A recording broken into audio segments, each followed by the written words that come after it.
Good morning, students. This is the third part of chapter number 3, History Book, The First Farmers and Herders. In this part, I will explain only family and tribe culture, occupation, and Neolithic sites in the Indian subcontinent. Okay, students, are you ready? Let's start. Family and tribe culture. तो परिवार और इनके जो tribe यानी कि समुदाय culture रीति रिवाज इनके बारे में जानेंगे।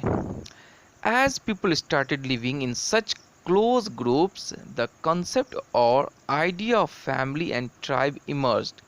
तो जाहिर सी बात है, जब एक जगह ग्रुप में रहेंगे तो उस ग्रुप में रहने वाले लोग एक दूसरे से बातचीत तो करेंगे ही, एक दूसरे के साथ जो है ना कोई रीति रिवाज शेयर करेंगे ही। तो धीरे धीरे ये लोग क्या करते हैं कि अपना कोई लैंग्वेज डेवलप कर लेन था, कुछ कम्युनिकेशन के लिए, बातचीत करने के लिए कुछ रीति रिवाज बना लेन था। अ ग्रुप ऑफ फैमिलीज और tribe followed the same custom. और उस जगह में जितने भी परिवार रहते हैं, 8-10 घर होता है या 20 घर होता है, वो एक ही तरह की भाषा बोलते हैं, एक ही तरह का खान पान हो गया, एक ही तरह का रहन सहन हो गया, ठीक है, रूल रेगुलेशन सब एक ही तरह का होता। तो इस तरह से ग्रुप बाय ग्रुप अलग अलग दौर में अलग अलग जगहों में रहने वाले लोग सेम कल्चर को फॉलो करने लगे। There is not much evidence of the life of these early tribal people. तो इस दौर में जो लोग रहते थे उनके बारे में आज के हिसाब से कोई ख़ास एविडेंस नहीं है, लेकिन ऐसा लोग मानते हैं। इस तरह से दुनिया भर में इतने सारे लैंग्वेज डेवलप हो गए, इतने सारा कल्चर डेवलप हो गए। जैसे हिंदुस्तान में कहते हैं कि तकरीबन आपको 1600 से 1800 तरह की भाषाएं बोली जाती है। सोचिए कितने सारे कल्चर्स को फॉलो करते हैं, जितने स्टेट उतने कल्चर्स, उतना खाने पीने का तरीका, उतना आपको रीति रिवाज, उतना फेस्टिवल। तो इस तरह से आपको पूरी दुनिया में कितने तरह के होंगे। तो यही छोटे छोटे ग्रुप्स के लोग जब रहना शुरू किए तो यही कल्चर ये आगे बढ़ता गया, इनका रीति रिवाज ये सब।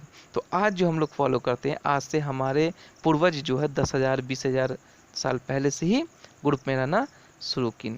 However, even today, there are some tribes who lead a simple life and stay close to nature. आज भी हिंदुस्तान में देखिएगा ट्राइबल पीपल बहुत हैं। खास के आपको झारखंड वगैरह में जाइएगा या और भी बहुत सारे हमारे स्टेट हैं, नॉर्थ ईस्ट के स्टेट हैं, जहां आज भी लोग जंगलों में या नेचर से ज़्यादा करीब हैं। उन्हें शहरों से या पक्के मकानों से कोई मतलब नहीं है।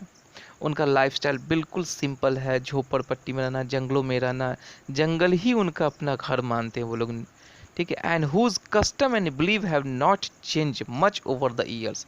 इतने सालों के बाद भी उनका ज़्यादा कल्चर चेंज नहीं हुआ है। तो दुनिया भर में बहुत सारी ऐसी जगह हैं जहां आज भी आदिवासी लोग यानी कि जंगलों में रहते हैं। हिंदुस्तान में भी बहुत सारे जगह हैं। So by the studying these tribes we can draw some conclusion about the life of the neolithic people. तो इस तरह से हम इतना सारा पढ़ने के बाद हमको ये पता चलता है कि किस तरह से न्यूलोथिक पीपुल की लाइफ होगी, वो कैसे रहते हैं, कैसे खाते पीते थे, कैसे वो टूल्स का यूज़ करते थे।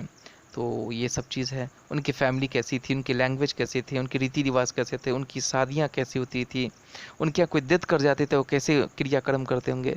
तो ये सब आपको अलग अलग पर्टिकुलर ग्रुप के लोग अलग अलग तरह से फॉलो करते थे। Okay students. ऑक्यूपेशन, रोजगार। Various occupations such as hunting, gathering, fishing, herding and farming were carried out by the Neolithic people. तो नवपाषाण काल के जो लोग थे उनका ऑक्यूपेशन क्या था, यानी कि वो कामकाज क्या करते थे, रोजगार क्या था, अपने परिवार को कैसे चलाते थे।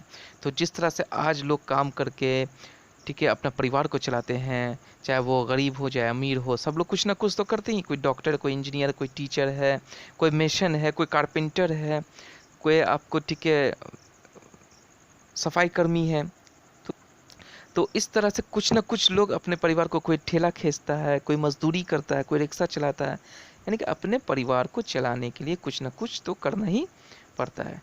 तो आज से 10,000 15,000 साल पहले उस ज़माने के लोग क्या करते होंगे? तो उस ज़माने के लोग आजकल के ऐसे कोई डॉक्टर, इंजीनियर, प्रोफेसर तो थे नहीं।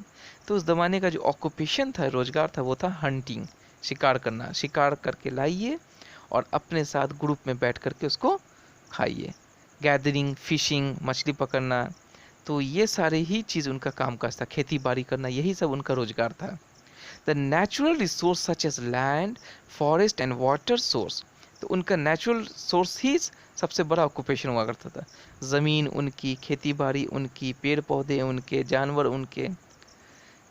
Where such as land, forest and water source हो गया, were jointly own by the tribes, ये सब ट्राइब्स का ही होता था, यानी कि उस जंगल में, उस जगह में रहने वाले लोगों का ही होता था पूरा property. There was no concept of private property and hence there were no inequality within the tribe in the term of wealth. उस ज़माने में आजकल के जैसा कोई प्राइवेट प्रॉपर्टी नहीं होता कि ये मेरा मकान है, ये मेरी गाड़ी है, ये मेरा घर है। तो ये सारा नेचुरल रिसोर्स उन सभी का था। तो वो जिसको चाहते, जिस पौधे को चाहते काट लेते, जिस जानवर को चाहते शिकार कर लेते, जिस पेड़ पर चाहे फल तोड़ लेते थे। तो ये कोई प्राइवेट प्रॉपर्टी नहीं था। तो ये सारा जंगल उनका ही अपना घर मानते थे। इनइक्वलिटी होती ही नहीं थी कि असमानताएं किस चीज़ का, सब तो एक ही है, सब तो नेचुरली है, ये सब का है, तो सब यूज़ करते थे। The leader of the group were either old and experienced man. अब जाहिर सी बात है, हर ग्रुप में कोई ना कोई एक लीडर होना चाहिए जो इसको लीड कर सके। जैसे आज कल हम लोग वोट डाल के अपना लीडर चूज़ करते हैं, जिसको इलेक्शन में हम लोग वोट डालते हैं, जो हमारे सोसाइटी को लीड कर सके, हमारी ज़रूरतों को पूरा कर सके।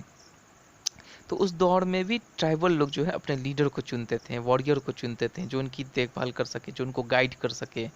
These later made the rule and regulation for the tribes। तो हर ट्राइबल पीपल के अपने अपने रूल रेगुलेशन होते थे, और ये रूल रेगुलेशन उस ट्राइब के जो सीनियर पीपल होते थे वो बनाते थे। Men had occupations such as hunting, farming and herding or grazing large herd of animals। तो मर्दों का जो काम था वो मेन काम होता था खेती बाड़ी देखना, जानवरों को देखना, जानवरों को चराने ले जाना, 100 200 400 जानवर, 500 जानवर, हज़ार जानवर को ले जाना, उसको सुबह ले जाना, शाम में सबको ले करके घर तक पहुंचना।